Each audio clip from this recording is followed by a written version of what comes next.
For those of you who don't know, quick introduction, this is Grace Snow, my fabulous assistant who has a new book on how to be a great assistant or get one, which is a bestseller. But I'm going to move through some of this a little quickly just because I want to leave time for questions and the time flies.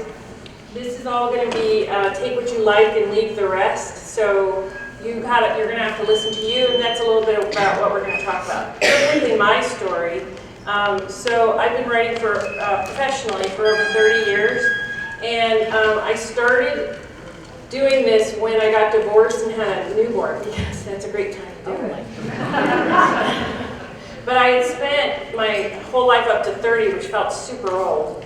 I had spent that whole time denying who I wanted to be, and I did the way everybody else wanted. I was a successful stockbroker, and I married, the person, and none of it, I was so miserable. And so the misery drove me into doing what I wanted to do. But again, I had a newborn and no real support, and it was just me. So I'm going to cover both financial and medical in this. But it started with the financial. Somebody pointed out to me that the medical can go with financial, and I thought, lucky me, they didn't. I'm going to tell the story first real quick. So then I was really stretching a dollar for my son's entire childhood and got very good at it and found a lot of ways. This was back when newspapers were still a thing, and I was pitching to newspapers, and eventually I wrote for the Washington Post, I mentioned this morning. And there was never a time, there were a lot of years where I made about $10,000 a year, and I still somehow made it work.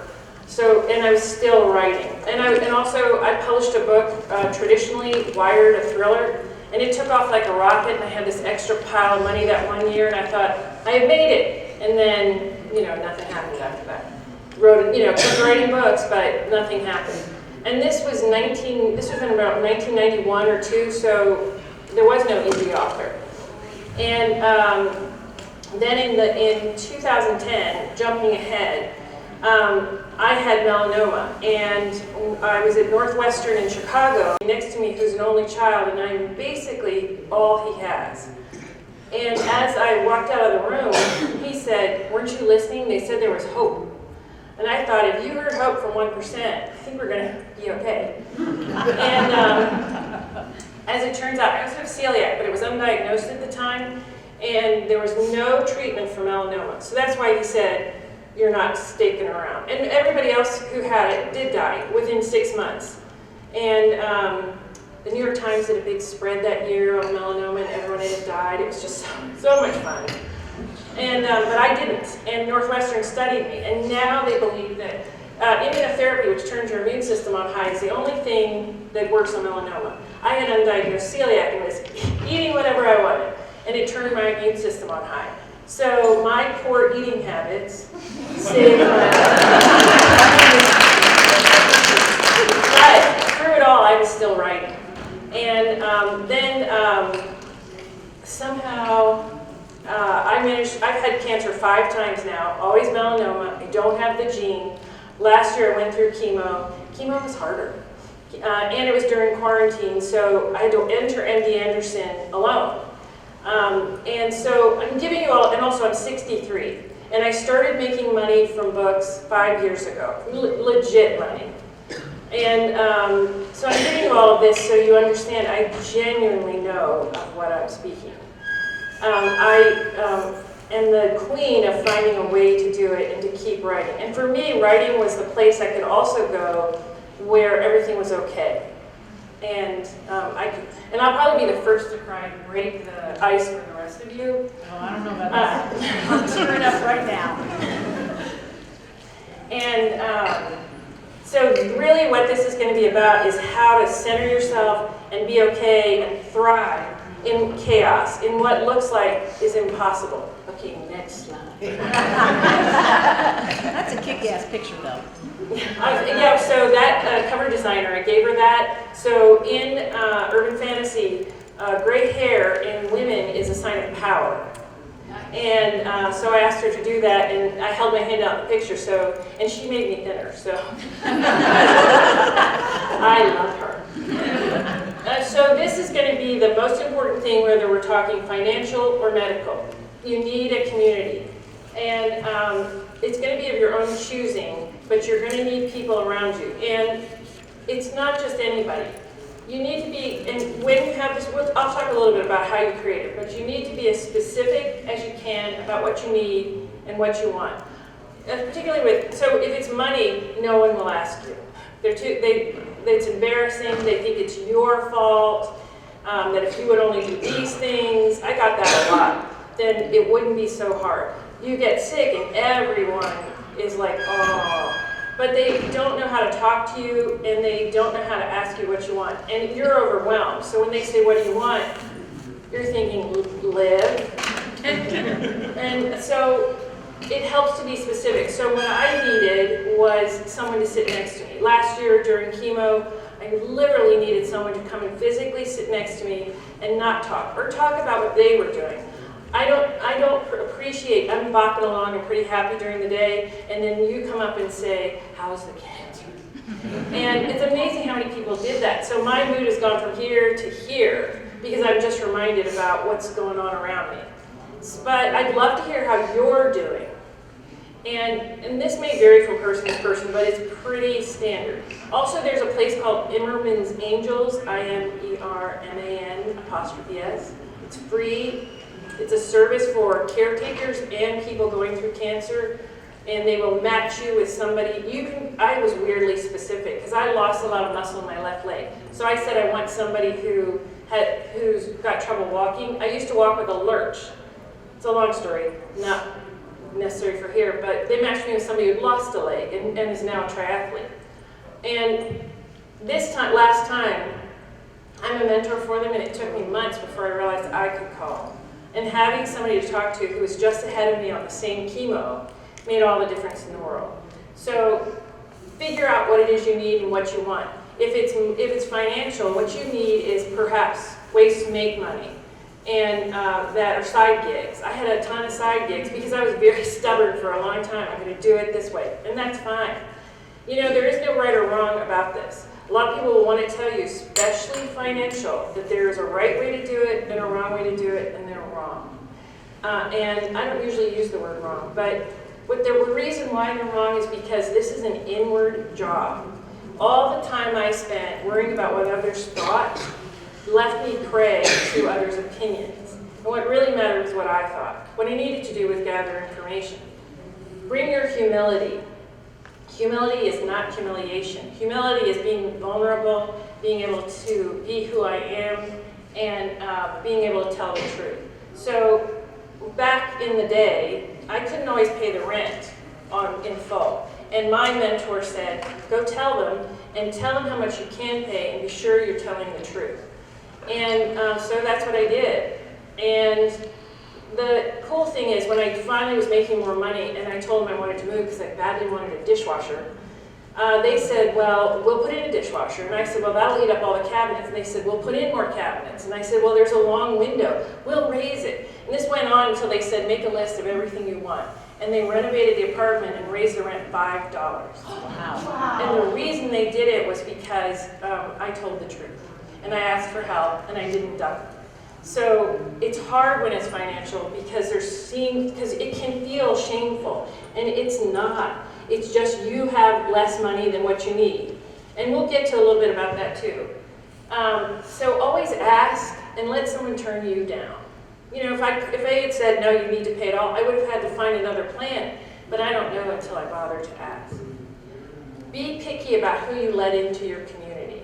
So when they said you have a less than a 1% chance, I did not let anyone in who wanted to do, oh. And if I was in a crowd of people who were coming at me, I was very vocal about saying, I cannot take all of your sympathy, so I don't want any of it.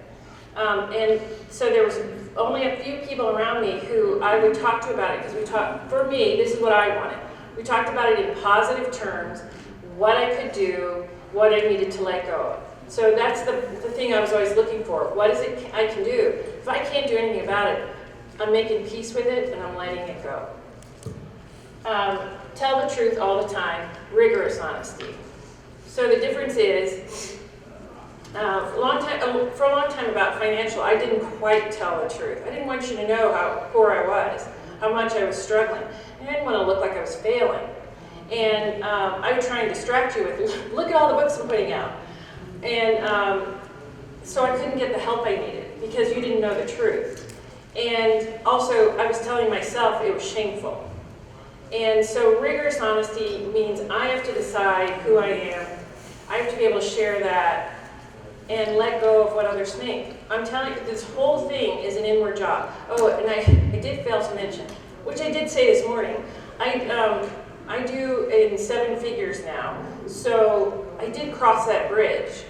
And so I also know, for me and for others, this works. It seems like the opposite to tell the truth. You know, you want to look successful. But you're okay as you are. You don't need to become something to be okay. You're okay now. You will be okay tomorrow. So the only thing you're going to cut out by trying to put out a front in a better spot than you are is the help you might receive. Okay, next slide. So friends versus acquaintances. So I was always a little offended for a while about the number of people who did nothing. And one of my mentors said, that's because you're mistaking friends for acquaintances. In life, we may only have 4 or 5 friends. The rest are acquaintances, and that's all you're meant to have. The friend is the person you can call at 3 a.m. and they're putting their pants on while they're talking to you. The acquaintance is the one who's going to ask you a lot of questions, trying to figure out, should they get out of bed? And that's okay, too. You're going to need both. But I found it cleaner when I could figure out which was which. The friend will show up with your bail. The acquaintance will, maybe show up for it. I don't know.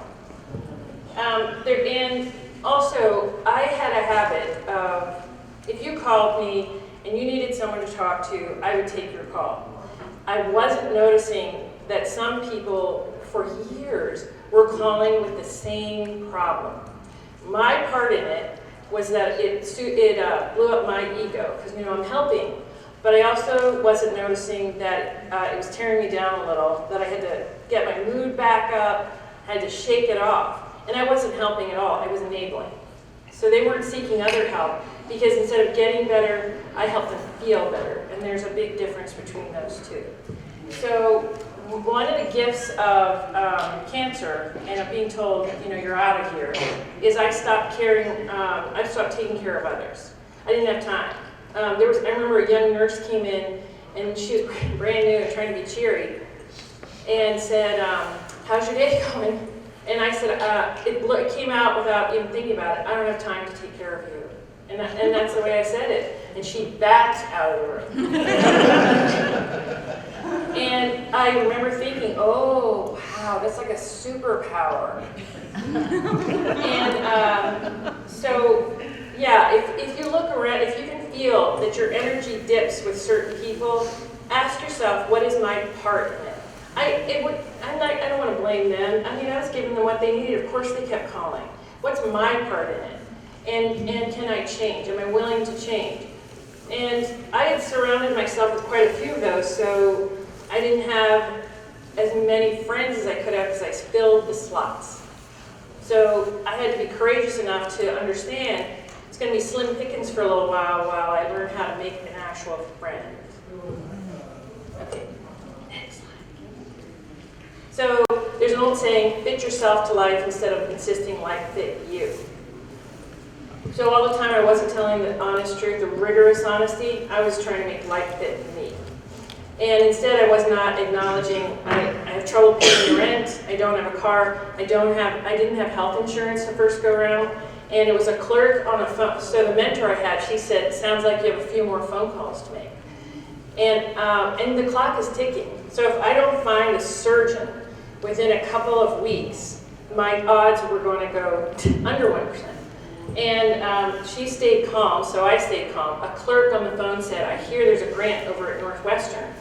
Without even asking, the woman who I told took my application over the phone and walked it from desk to desk. So what should have taken 2 weeks to pass happened in a day. She saved my life more than anybody else I did. So that was an instance where I told the truth. I need help. I don't have insurance. And also, all the surgeons I talked to said, unless you have $1,000, we will not see you. And they knew the prognosis was just the way it was. I had to accept this was the way it was, not fight that. That's pointless. And fit myself to the situation. When it comes to money, when it comes to money, even now, there are things I'd like to do. I mean, you can make all the money you want. You've got a budget, and you have to budget against what may happen in the future. So I still have a budget, and there may be something that comes along. I have to ask, can I withstand it going wrong? And if I can, great. But if I can't withstand it going wrong, I'm not going to put the stress on myself. That is something I did a lot of back then. I would put so much stress on myself because I wanted to get out of where I was. I was not willing, I can see it now, but I was not willing to take the smaller steps because I didn't have faith I'd get there.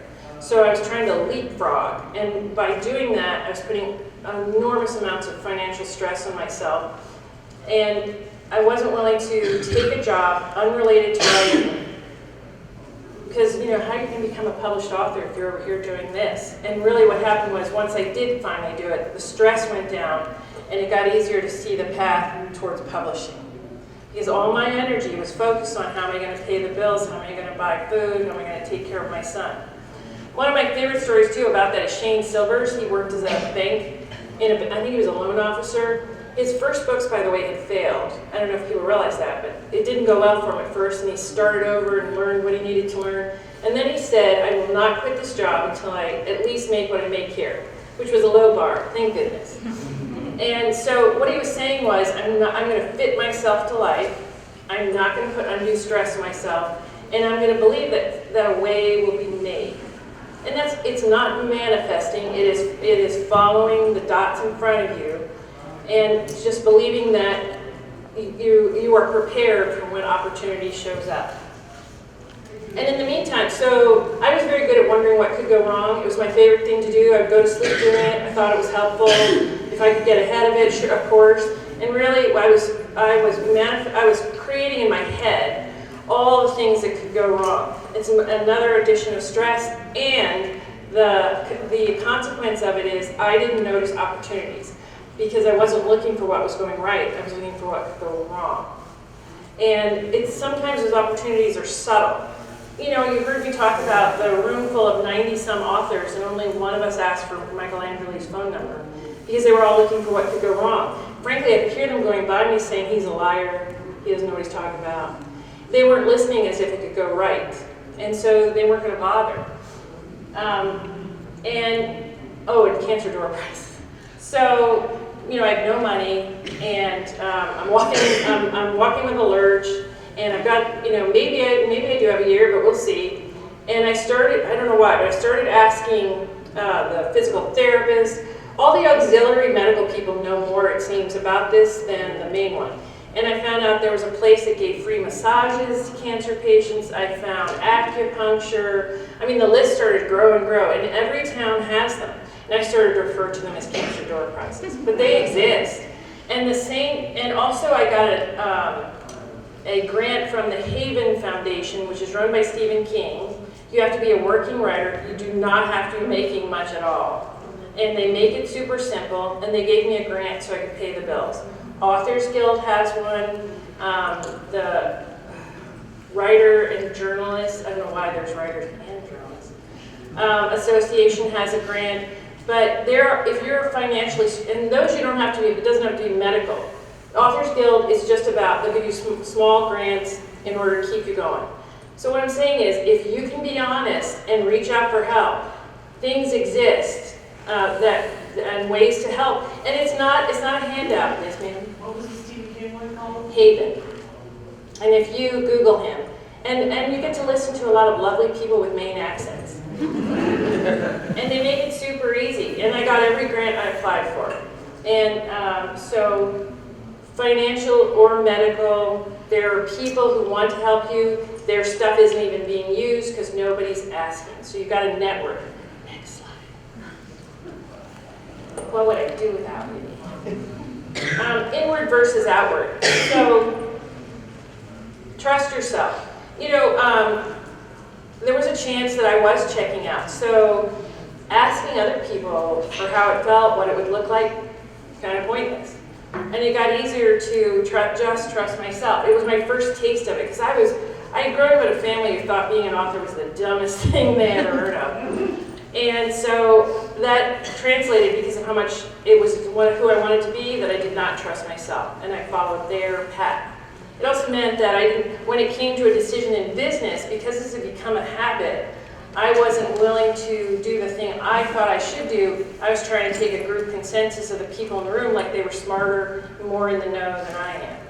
They might even be, but they're not me. And as you may have heard on the panel this morning, we all did it differently because it suited us. It's how it suits us, and that will change. And as long as it's up to somebody else, you get a person in front of you who matches you, your mood is up here, boy, it's going well. You get someone in front of you who's feeling jealous, envious, or clueless, and suddenly you're crashing and burning because you tore apart what you were up to. So I know it's scary to trust you, but it is the thing that will get you through anything. I gather the information. I'm not a person of one. That, not gathering information and saying, no, I'm not going to do it is contempt ahead of it. Contempt ahead of information. But and once I've got it all, I'm going to make a decision and I'm going to go forward. Pick the dramaless friends. Pick them, you know them because they don't share their horror story with you while you're asking for help. That's, just a good barometer. If somebody has got to tell you about their Aunt Trudy and how bad it was, just stop sharing with them those kinds of things. I'm not saying don't be friends with them, but it will make what you're doing harder. And if you don't like how the choice is going, choose again. So when I first had money, I had a lot of trouble spending $1. My late mother, who had more trouble, we grew up poor, but unbeknownst to all of us, she was taking a tiny amount out of my minister father's paycheck, and he didn't know. And we found out after she died that she had hidden all over the country $1 million. Yeah, and we don't know that we found it all either. We just found what we could. And so, when they say that no one gets away with murder because they'll tell someone? Not Tina. And she had trouble spending it. She never spent a cent of it on herself. And I inherited some of that with her. So somebody taught me to say in front of something, will keeping this dollar change your life? So I could start to let go more. And so I was supposed to be buying a couch, and I saw this fabulous bench with leather seat, and I bought it. And it was like $700.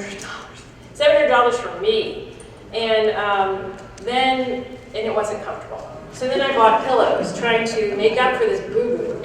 And everyone who came into that apartment, I would make them sit on it. Delivery people. And I'd say, it's comfortable, right? And those poor things, they would look at me and go, yeah. And it was a big fat lie, it wasn't. And I finally told that same mentor, and she said, yeah, isn't that what we do? We make up stories about something, we can't just tell the truth. And it was right, it was a bench, it wasn't a couch. It wasn't a couch. And I caught myself, the reason I finally told her after 2 weeks was I caught myself saying, I'll keep it for a year, and then it won't be so bad. And that was the lie I was telling myself. And that was dumb. So I had to be able to let go of the bench, just mark it up, and know that the universe will provide more. This isn't the end of it. And I went and bought a couch, and it was far, far better. And so, you make a choice. It doesn't work. I mean, Michael and I have spent so much money, particularly back in the day on PR. I paid someone $35,000 once, and I got nothing for it. And you gotta let it go. And it doesn't help to hate the person, it doesn't help to walk around, because then I'm carrying it on my back. Do you think they care? And you just gotta let it go. So money flows through me, it doesn't stop with me. And that's the philosophy I walk around with. And I'm not gonna worry about, no matter what the amount is, I'm just gonna turn around and ask myself, what am I supposed to be doing now? And set the bar kind of low. So, like Shane Silvers did, when you're setting these bars for yourself, make it doable. I used to set, I wanted out of where I was, so I was setting the bar up here. And so, For one thing, even if I got there, it's going to be a while from now, so I have no success to feel good about. Plus, I can call myself a failure till I get there.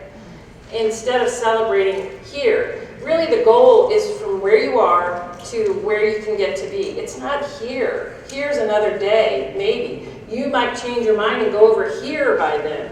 So I had to learn to cut that out. Plus, because I was doing that, when people were trying to work with me, my goal in my head was to get here. So my language to them reflected that, and I was a pain in the ass. I wasn't really working well with others. I mean, you know, I don't know that it was super obvious, but it was obvious enough that I may not have been your first choice. I'd done a bit of work on myself, so by the time I ran into Michael, I realized I haven't made a lot of money from books, so why am I talking?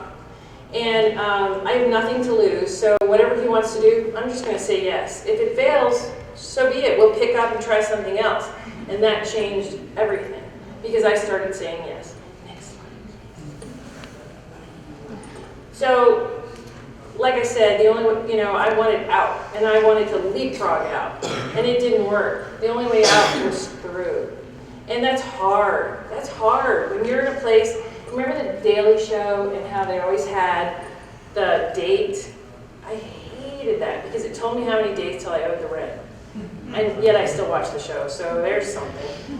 But I was always looking for a rescue. And by the way, I end up with people who want to rescue you. Those aren't the people you want to end up with either. So the only way out is through. But as long as I'm here, are there gifts in it? And that can pull my head away from woe is me to what can I learn. So this last bout of chemo, it was the toughest, frankly. I feel like you recover from chemo, not cancer. And it was tough, and it was in the middle, you walk into MD Anderson and they give you a mask, they trade you, you've got to take theirs, and there's hardly anyone in there. It's either somebody who's very sick or medical. So it's just got this weird feel to it. And when you're sitting in that lovely lounge chair, you can hear the bell ringing occasionally. It's very surreal. But what can I learn from it? And what I learned from it was I was still keeping people in my life who were just there to tell me their woes. Still doing it all these years. It wasn't to the measure I used to, but I was still doing it. I got something out of feeling like I'm a font of wisdom. And it was wearing me down. And I knew it because, do you think they turned around and said, "How are you?" Not a one of them. Yeah, nobody did. None of them did. And that's on me. That's on me. So I can drop it. I can say, what can I do differently? And that's the gift I got out of it. Now I look up, and the people around me, so Charlie Case, who said he was coming and didn't, but I love him. So he calls me last year and he said, so I'm thinking of going on vacation, and I was thinking about coming to your house. And even in the fog of chemo, I said, so you want to come to the suburbs for a vacation? And he said, yeah, I found a low ticket. And really, you're not quite all there, so I thought, sure, fine. But Charlie used to be a carpenter as well, and he shows up, and he was on loan from his wife. His wife didn't come either, another clue. And he says to me, and he's also trying to be casual about it, what needs fixing around the house? And he kept saying it, so I showed him one thing, and then he asked again. Around the third one, even in my haze, I caught on. Charlie had shown up to be there for me. And he cooked all week, and he did everything without a complaint. And I mean, once I caught on, I was in.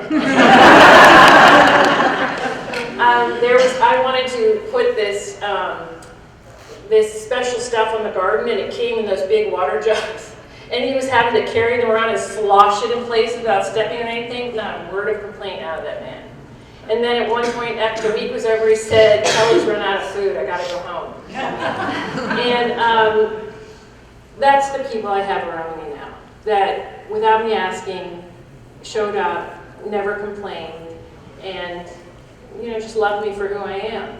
Charlie doesn't love me because I can make him into something fabulous or make him feel better. He's just there, but he's not here. He swore he was coming. I knew he'd forget. So, if wherever you are right now, as hard as it is, see if you can pull yourself occasionally over to what are the gifts here. For one thing, you won't be staring at what's bothering you quite so much, and then the opportunities might start to appear in front of you. And that's what happened for me. Okay, what am I supposed to be doing now? So when I get caught in a spiral, even now, when I just really cannot stop and I can't let go, that saves me every time, because I can always answer that question. Maybe it's doing the dishes, maybe it's writing a chapter, but I can always answer that question. And the second I can get my brain to look away, it starts to ease, and I can open up to how to fix it. And I can get caught in it. If you're having an argument and there's no one else in the room, that's the start of the problem. Then you need to go talk to somebody. And I love to catastrophize. I grew up in a household that was chaotic, and that's putting it nicely. And so there wasn't a lot of communication going on. And so looking for what could go wrong was a necessity when I was a kid, so that I could avoid violence, so that I could avoid whatever was coming. But that's not me now, but I was still doing it. And yeah, the simplest way out of that loop is, what am I supposed to be doing now? It saves me every time. It slows my brain down enough so that I can come out of that. But what about this? But what about this? You know, when I'm caught in it, even someone talking to me, I can just do the loop. Next. So take the long view of what it's going to be like when you're done. I dreamed about running a 5K. I haven't gotten there yet because I haven't been off chemo long enough. But in the spring, you know, follow me. I'm already started to run. I'm a physical therapist. And that's my dream, is that 5K. All through chemo, that's what I thought about. And then let it go. So tough times, financially, they're going to be walked 1 hour, 1 day at a time. So there were days where I just needed to know how to buy groceries today. And that was enough. And I would call this mentor when I was really worried. She'd say, you're picturing yourself back out on the street with all boxes, right? And I said, yeah, I am. I never ended up that way, but in my head, that's where I got myself to. And the changes, they may be so small you don't notice them, but they add up. So I went from somebody who couldn't pay the rent, who didn't have medical insurance, who dressed so I could hide because I liked being in the middle. I didn't want people to notice how badly I was doing. So I was doing everything. I didn't own a purse. I didn't own a wallet. I didn't have a checking account. That's how bad it had gotten. But the little tiny changes that this mentor had me doing, I now have a house that's really nice. And I have a garden that stretches down the sides with peach trees and fig trees, and that goes through the entire backyard. I recreated a magical forest for Halloween with a set designer. And all the tweens who came through said, you have the coolest yard, you know, so there's no better compliment. I have the life I wanted. It may not be the life everybody else wanted, but it's what I wanted, and I'm doing great. And I got there from here to there in 12 years total. And really, I started making significant money 5 years ago. So, you know, it could change tomorrow. It's just, you've got to get in touch with you. Next. Okay, so last year, just walking down the street was very painful for me. It took me forever, but I was doing it. But I had a little money then, and I thought, how could I do it differently?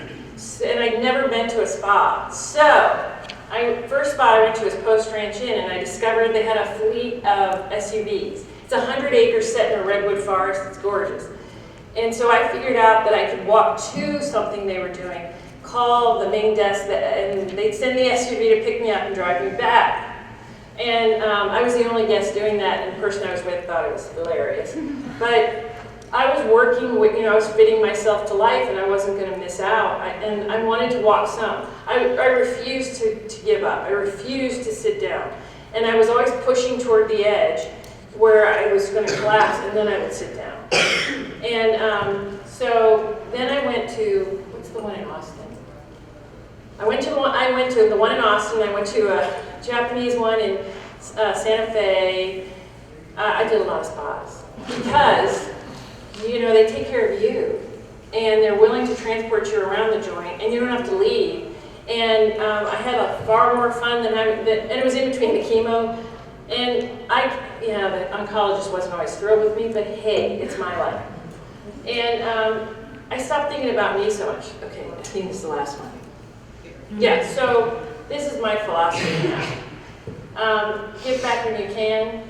In those moments, you'll stop thinking about you. So in Austin, there's a lot of unhoused people. Some people call them homeless, but that's a new phrase. And they're at stoplights, and I really got tired of doing the I don't see you.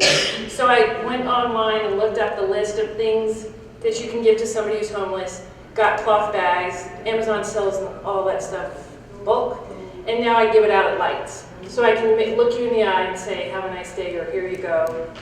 And there's a refrigerator next to one of my favorite restaurants. They have community refrigerators in Austin where you just put food in, people can take it out. Set in poor neighborhoods. And so I do that. I was a poor kid. Sometimes food wasn't always a whole thing for us.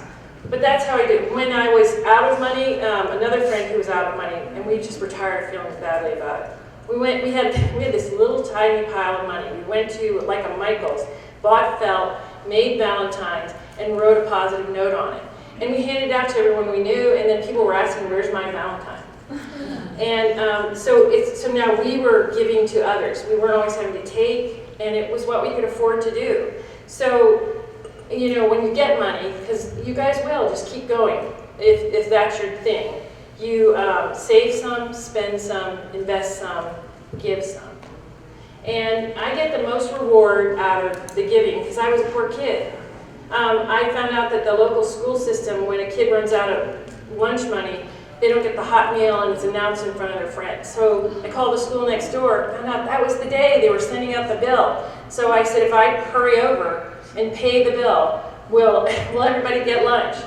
And they had called one mother who had disabled children who owed $12 and couldn't afford it. And I paid the bill. It was $450 for the whole school, and everybody got, I think it was cheese sticks and spaghetti with those noodles. Everybody got it that day, so I do that as well. And it's my way of paying back. It's my way of being grateful for what I've got. It's my way of reminding myself money does not stop with me.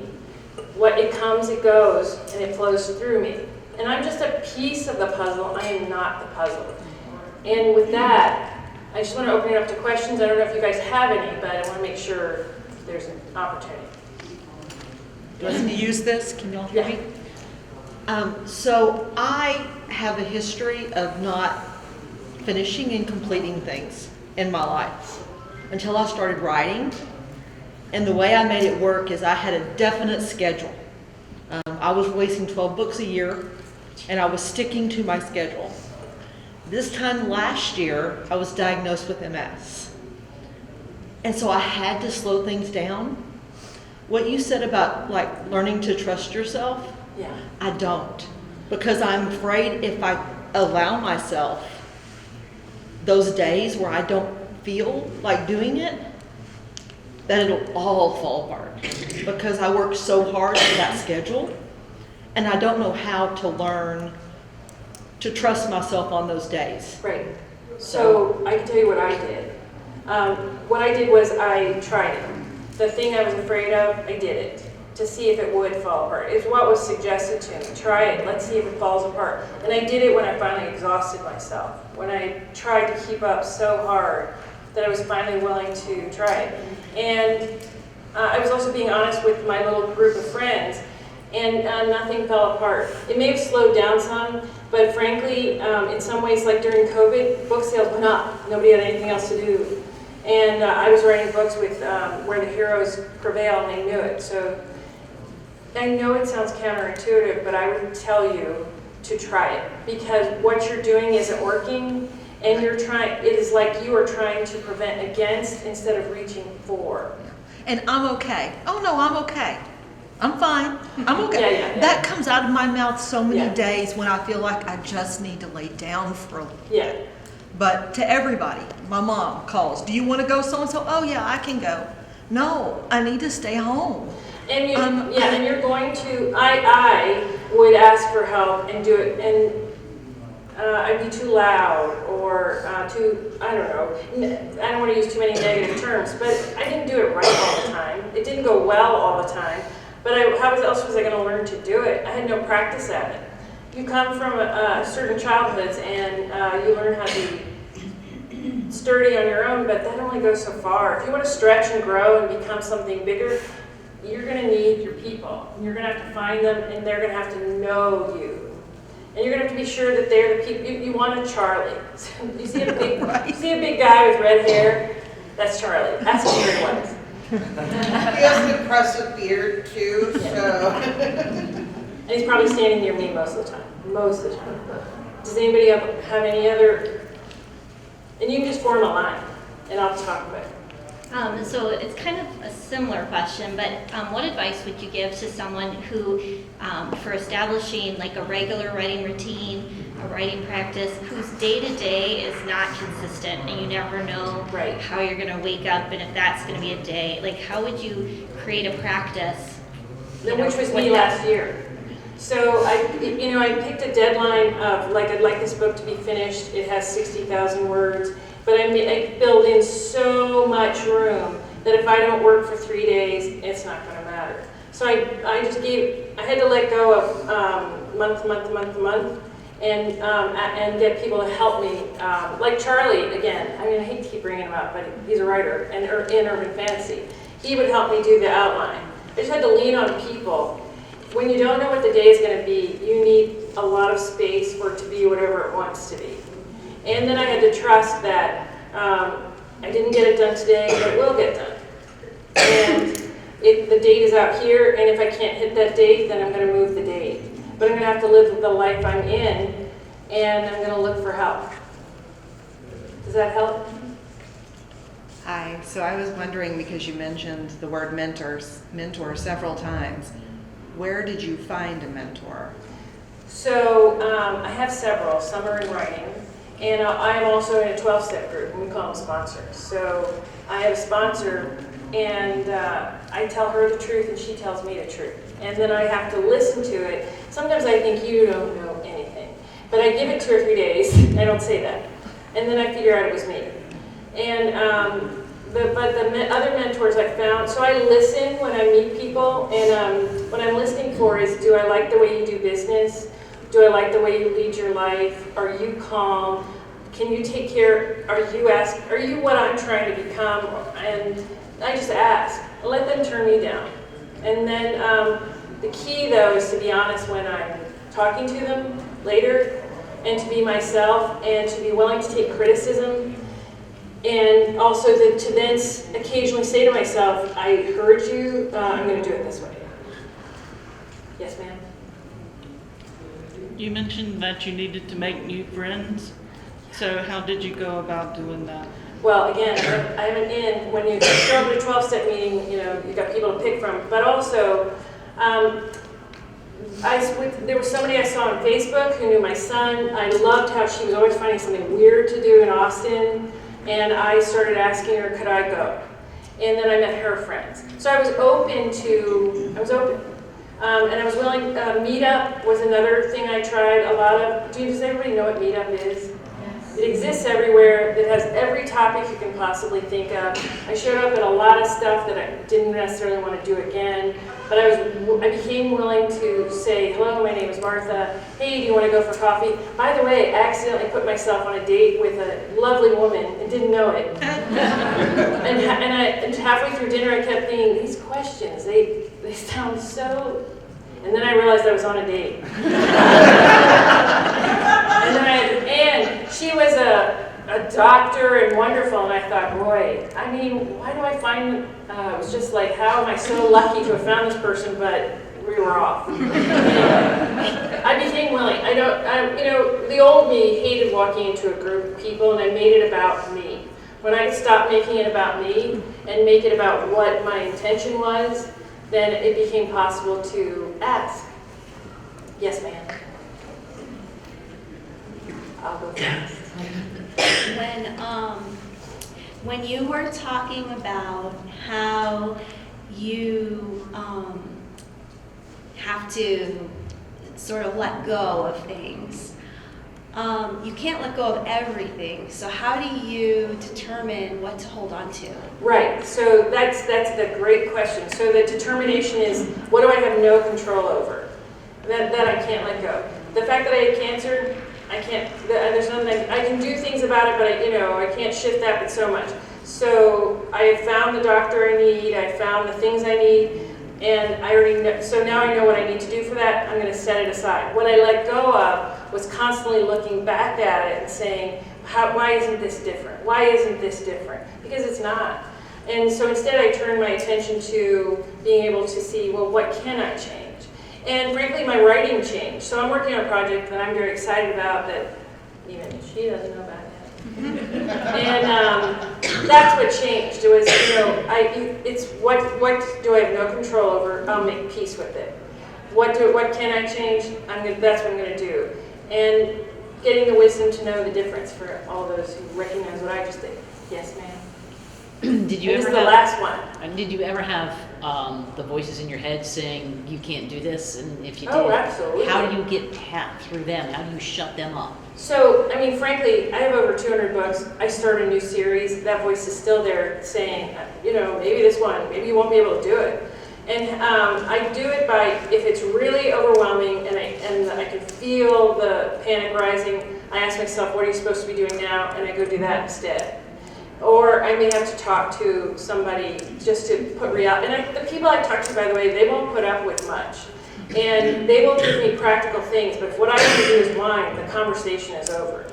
And when it comes to the writing, I glue myself there and I write something, but if all I write is a few sentences that day, I let that be okay. Because it adds up. Tiny things add up to real big things. So instead of pushing against that voice that says, maybe you won't lose weight this time, that's a favor. I make it okay that that's there. That's okay that that's there. I'm not fighting that fight anymore. Instead, what can I do? What small thing what am I willing to do today? Just today. And maybe it's just this hour, whatever it is. What am I willing? And I make that okay. Maybe yesterday I had more willingness, but today, what is it? And we're over time. Yes. Thank you all. I hope you got something out of it.